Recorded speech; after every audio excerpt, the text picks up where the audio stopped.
Hey, welcome back to another episode of Humans of KPARK. My name is Victoria Anisi, and today I'm here with Maya Ortiz. Maya. Congratulations on winning the Texas Journalist of the Year award. How does it make you feel to receive this recognition? It's really exciting. I worked really hard these last 4 years, in journalism, and I really enjoyed just like telling the stories of my community.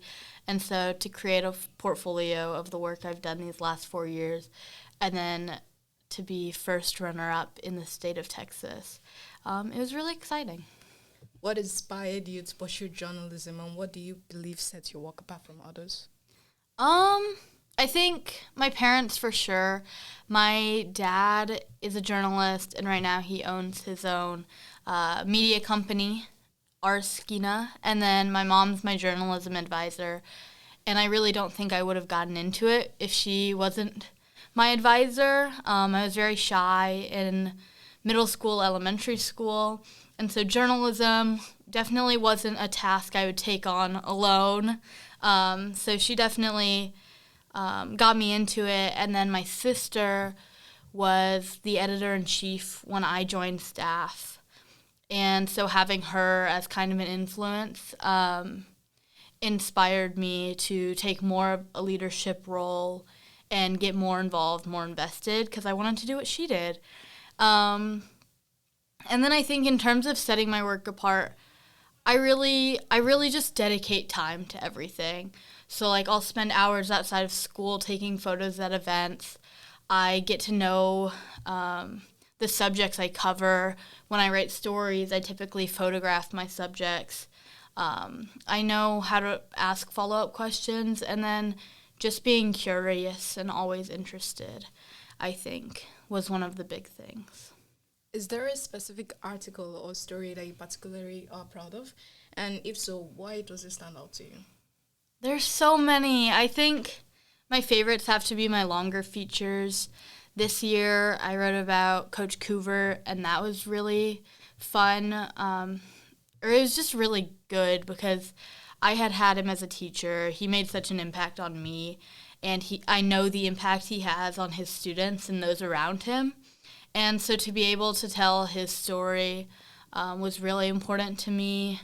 I think my sophomore year, I covered Luke Webby and how he plays golf. My sophomore year, I covered Luke Webby, and I think that was just a really cool experience overall because I interviewed like 6 different people for that story, which was way out of my comfort zone and was a whole experience on its own. And then I had so much content, and I was able to create my first multimedia piece. And so that one stands out because I learned so much from Luke's story, but also I learned so much as a journalist in the many ways we can tell stories. What is one of your photos that you're most proud of? One of the big ones that I'm most proud of because of the recognition it got was the photo of J.D. McComb flying the Go Gold flag because I was able to frame him really well. But I did a photo slideshow for the homecoming game, and I'm really proud of that overall because I was really able to tell the whole story of the game against Porter and how it was a really close game, and then we lost to them at the last moment. And just the overall story of celebrating homecoming and then dealing with defeat and all of the emotions in that game. I'm really proud of being able to portray that through my photos. You did a lot with writing, photography, video, and social media. What aspect of journalism would you say you enjoy most? I honestly would always say photography. Writing, it takes a lot of time, and there's so much revision, and it's not my favorite. Photography, I'm able to go to an event. I spend a lot of time there. It comes really easy to me, and then you get to look back through the whole experience, and I just find joy in like every moment of the process with photography. So probably that, but then I guess I get the most out of social media because people are liking and commenting and interacting with posts. And so that's always fun to see. But overall, photography. What challenges have you faced, student journalist, and how have you been able to overcome them? Yeah, I think the main thing was getting confidence. I think going into every interview, going into every experience, like there are some nerves.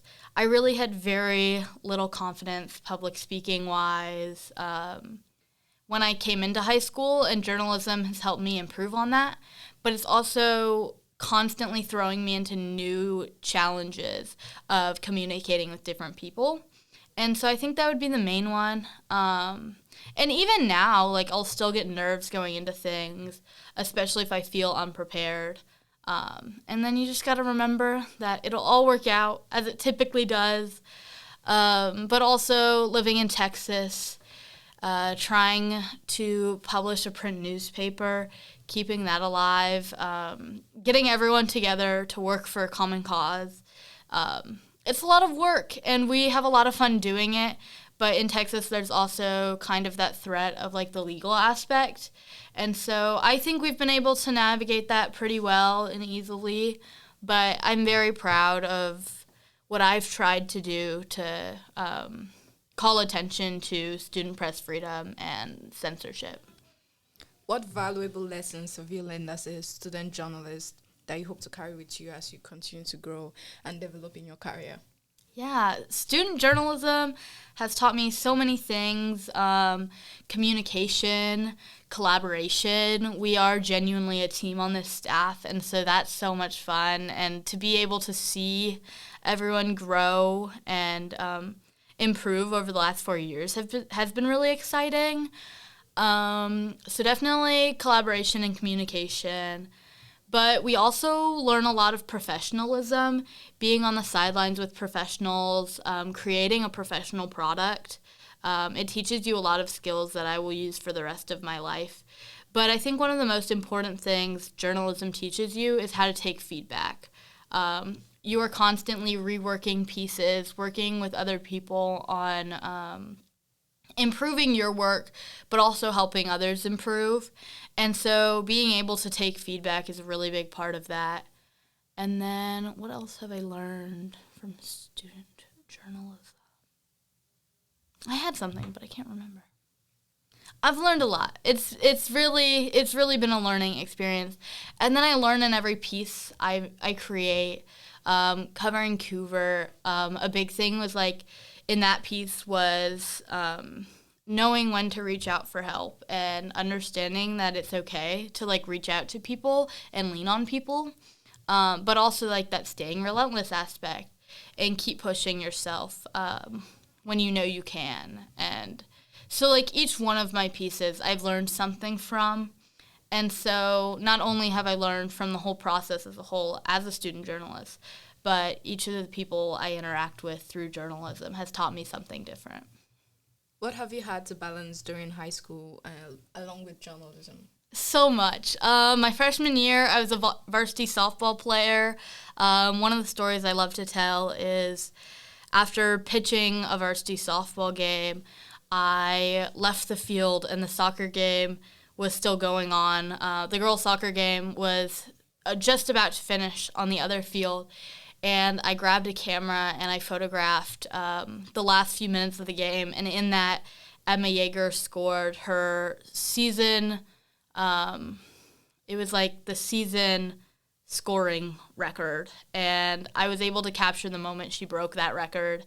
And then I covered Emma Yeager from my freshman year until she graduated my junior year, and that was that photo was in my national winning Photojournalist of the Year portfolio. And so balancing that and just figuring out how to work the time out with softball was a big one. And then I have an internship at the zoo, so I volunteer there a lot, and so I've been balancing that out.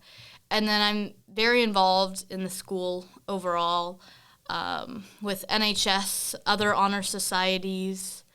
And then I'm founder and president of Conservation Club. And then I've been involved with French over the last 3 years, and some other stuff here and there. But yeah. How do you balance your academic responsibilities with your commitment to journalism? And what time management strategies do you use? The time management strategy I typically use is you'll catch up on sleep later in life. You don't need it now, which is not healthy, but we get through. It's a lot of stress, and it's always been a lot of stress.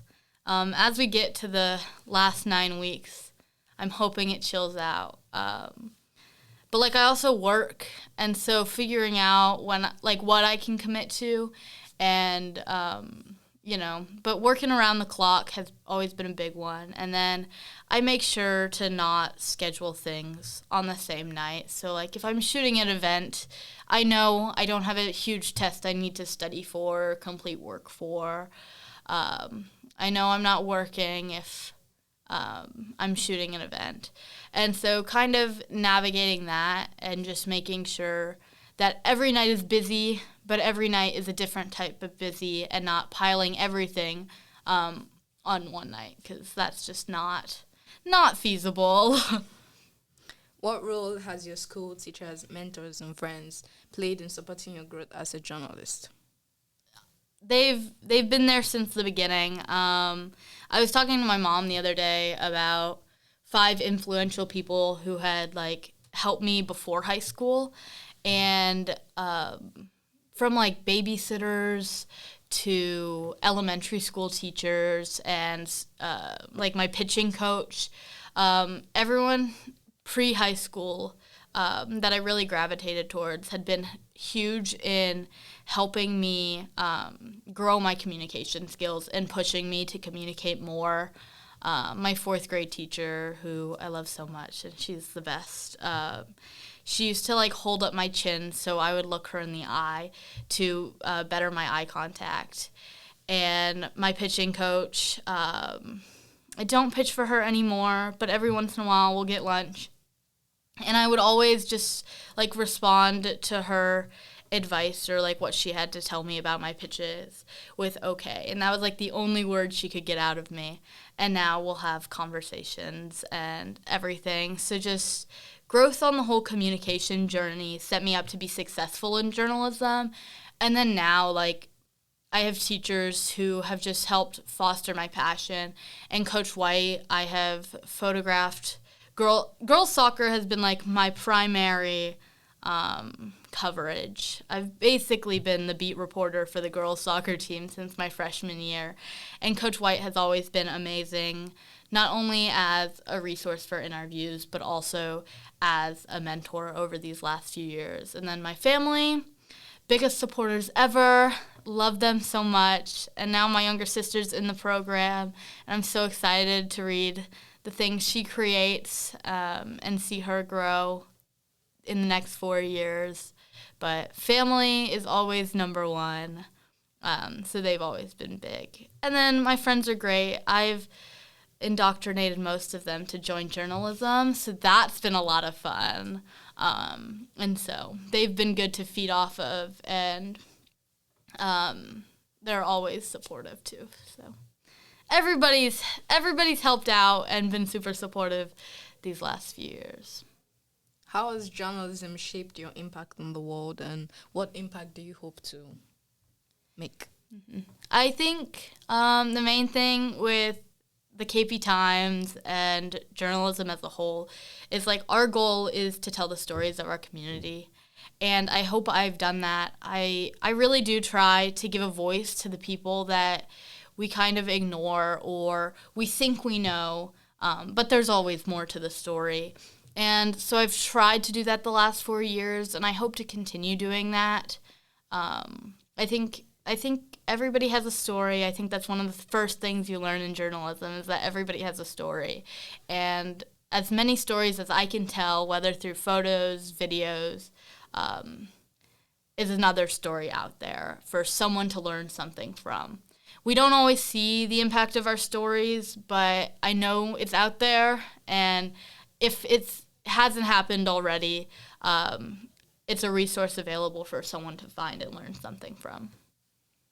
What advice would you give to aspiring student journalists who hope to follow in your footsteps? Try a little bit of everything. Over the last 4 years, I've dipped my toe into podcasting, broadcast media, photography, writing, social media. There are so many aspects of journalism. If you don't find your niche early on, keep trying because there's a place for you. And then take the opportunities, believe in yourself, lean on other people, and then ask for feedback. Try to grow, try to improve yourself because that's how you're actually going to be successful. And then make as many connections with people as you can. It's a big thing in journalism. One, it gets you sources, but two, it could also get you peers, mentors, and then journalism is all about talking to people. So, make sure you're reaching out to people, you're asking questions. Just be curious, I think is the main thing. Are there any specific goals you're excited to tackle in your next journalistic journey? I don't know.